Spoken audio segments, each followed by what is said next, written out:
In the Eastern region, as in all other regions, we have to deal with climate change and energy transition. In the last couple of years, we have learned to deal with a changing environment. In the following minutes, we will present some situations we have to deal with in the Eastern region. Please enjoy some of the impact of the energy transition we are living in the Eastern region. So, following the corporate objectives of reducing greenhouse gas emissions, my team began to look at sites across Eastern region where we could achieve this, and Ottawa-Gate was one of the locations that we started looking at. To regulate the gas pressure at Ottawa-Gate, we use ball valve regulators, and they use natural gas pressure to control the position of the valves to regulate gas pressure. So when the valves are moved more towards the closed position, gas pressure is applied on top of a diaphragm.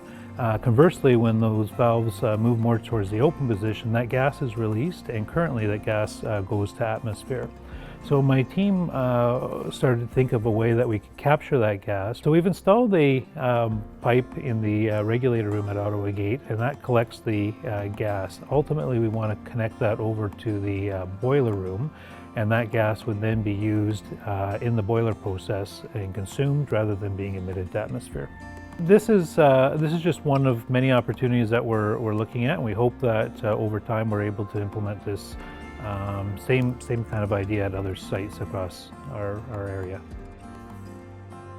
La station Gatineau Control, c'est une station de décompression ou ce qu'on appelle un poste de détente. En 2017, on a commencé la planification du remplacement de la station. Dans le processus de planification, une idée qui a été amenée à la table et qui était de profiter de l'occasion pour mettre une turbine d'expansion.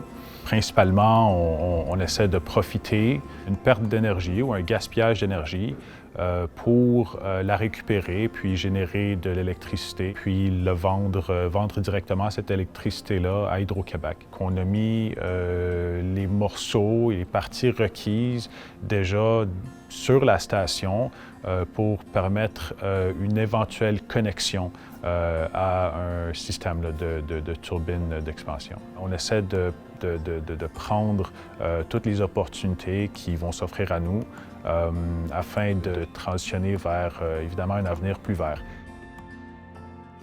When we think about the energy transition, we typically think about electrification, decarbonization, and the move to green energy. But the energy transition is a lot more than that. It's about fundamentally changing the way we live. And this has real impacts for Enbridge. And so what we see is that many of our gas networks were never designed to support a denser population base, leading to greater reinforcement projects. Or we find that our infrastructure is in conflict with major transportation projects, meaning that we have increased complex projects for relocating our pipelines. Furthermore, greater density populations and greater densification means that everyday maintenance work is just becoming more complicated to perform, and this is posing challenges for our operations teams.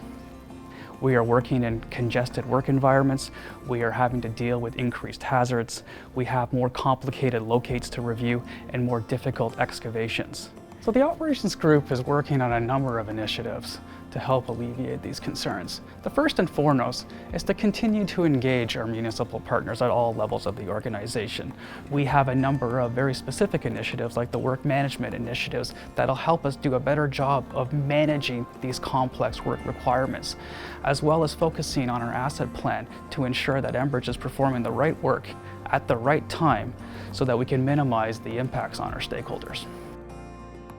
La transition énergétique amène un changement du type de branchement, donc une plus grande densité, donc la densification du branchement, qui est un marché dans lequel on n'est pas natif. On doit s'adapter à ces différentes réalités-là.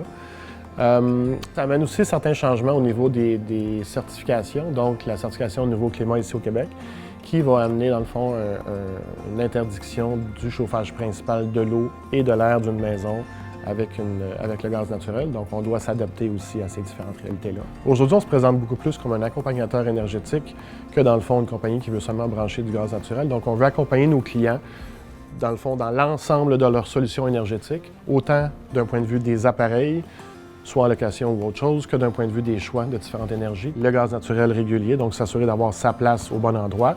Le gaz naturel renouvelable, des projets ou des produits comme la géothermie ou comme l'hydrogène qui s'en vient aussi bientôt. La décision de prendre GNR du point de vue commercial va très bien pour l'instant.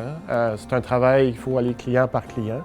C'est un positionnement vert de leur industrie ou de leur entreprise qu'ils veulent faire par rapport aux différents marchés et autres. Le projet d'hydrogène vert amène une belle option pour les clients industriels.